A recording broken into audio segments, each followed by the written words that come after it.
Welcome to this deep dive. Today we're going exploring the Anima and Animus Oh, very cool. from Jungian psychology. Okay, yeah. So these are fascinating concepts, and I think they can really change the way we think about relationships. I think so too. I mean, they're all about these kind of unconscious aspects of our Yeah. personality, right? Exactly. And Jung was really interested in this idea of the unconscious and, how it shapes our lives and relationships. So, like, how would you kind of briefly describe the Anima and Animus, just to get us started? Well, you could think of the anima as the unconscious feminine side of a man, Uh, and the animus is the unconscious masculine side of a woman.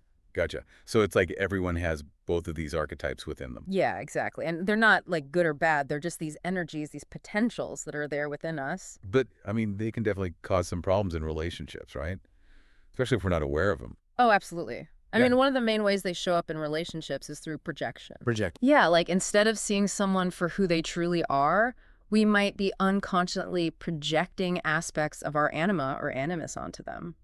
So I might be attracted to someone not just because of who they are, but because they remind me of my own anima. It's possible. Yeah. It's kind of wild when you think about it. Yeah, it can be pretty mind-blowing when you start to see how this plays out in your own life. So can you give me an example? Like, how might this actually look in a relationship? Sure.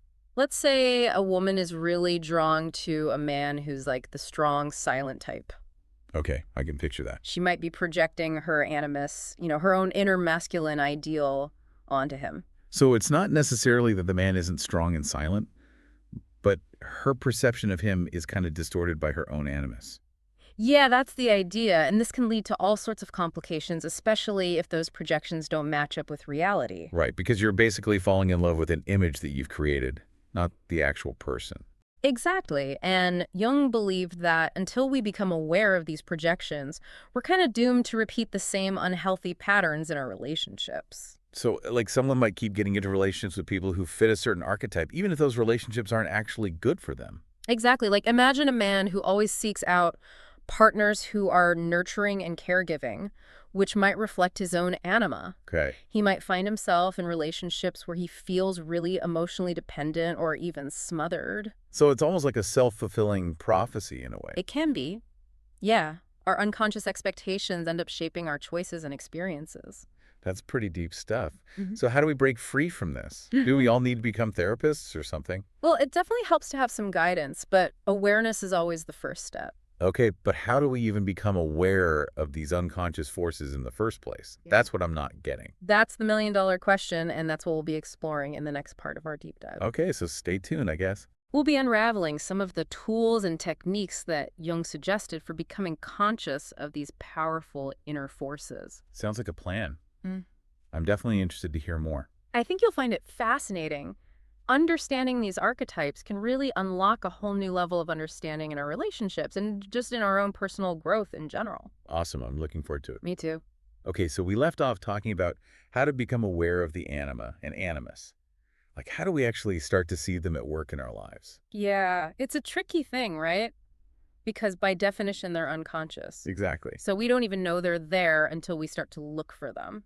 And how do we even start to look? Well, Jung gave us a few tools for this, and one of the big ones is dream analysis. Oh, dreams. Okay, I've always been fascinated by dreams. They're pretty wild, aren't they? It's like our minds are speaking this whole other language when we're asleep. Totally. It's like a whole world of symbols and metaphors and stuff. Exactly. And Jung saw dreams as this direct line to the unconscious.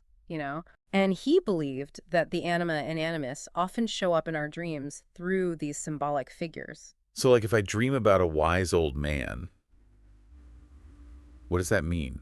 Am I going to meet Gandalf in real life or something?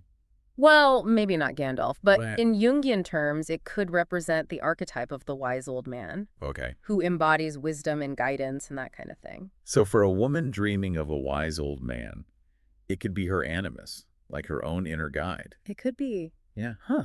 That's interesting. So it's not about taking the dream literally, but understanding what it's trying to tell us symbolically. Right, and that's where working with a therapist who's trained in Jungian psychology can be really helpful. Yeah, I can see that. Because they can help you make sense of all those crazy dream symbols. Totally, they can help you explore your own personal associations with those images and figure out what they might be saying about your anima or animus. But what about if you're not in therapy? Are there ways to work with these archetypes on your own? There are definitely things you can try.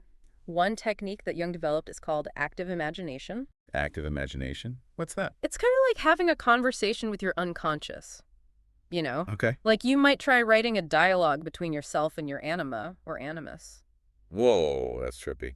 It can be pretty powerful. You could even just ask your anima or animus a question in your journal, like, what message are you trying to bring to my attention? How are you showing up in my relationship? Yeah, exactly.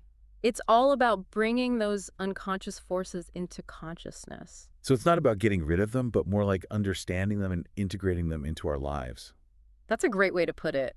It's about becoming friends with these archetypes rather than being controlled by them. Huh. So it's like this process of befriending and integrating the anima and animus is all part of Jung's idea of individuation, right? Exactly. Individuation is about becoming a whole person, Yeah. integrating all those different aspects of ourselves. And that includes the shadow side too, Yeah, right? yeah. Like all the stuff we don't want to look at. Absolutely. It's all part of the journey.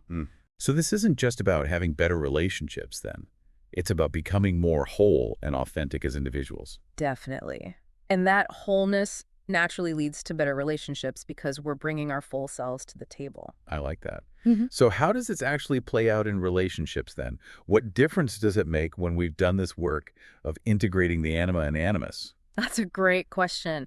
And it's actually the perfect segue into the final part of our deep dive, Oh, okay. where we'll explore how integrating these archetypes can lead to deeper empathy, healthier communication, and ultimately more fulfilling connections. I can't wait to hear it. I'm hooked. I think you'll find it really insightful. Okay, so now for the big reveal. Yeah. How does integrating the anima and animus actually change our relationships? Well, it's not about erasing our masculine or feminine qualities, right? Yeah, It's right. more about recognizing and valuing those energies within ourselves. So it's like bringing those hidden parts into the light. Yeah, exactly. And allowing them to express themselves in a more balanced and conscious way. So instead of projecting my idealized version of, say, femininity onto my partner, Mm-hmm. I start to embody those qualities myself. That's the idea. Wow, that's a pretty big shift. Imagine a woman who has integrated her animus. Okay. She's comfortable expressing her thoughts and opinions assertively, Yeah. pursuing her goals with passion and drive, but she also embraces her vulnerability and receptivity. So she's not afraid to be strong and independent, but she can also be soft and open. Exactly. And a man who's integrated his animus, he's in touch with his emotions, Mm-hmm. able to empathize and connect on a deeper level. But he doesn't lose his strength and assertiveness in the process. Right. It's not about becoming androgynous or anything like that. It's about becoming a more complete and well-rounded individual. And that wholeness allows for richer, more authentic relationships. Exactly. It's like instead of two halves trying to make a whole, we have two wholes coming together. I like that. Each partner bringing their full selves to the table. Yeah, think of it like a dance, Huh? When both partners are aware of their anima and animus, they move with more grace and fluidity. They're more in sync with each other. Right, and they can respond to each other's needs and desires with greater sensitivity. That makes sense.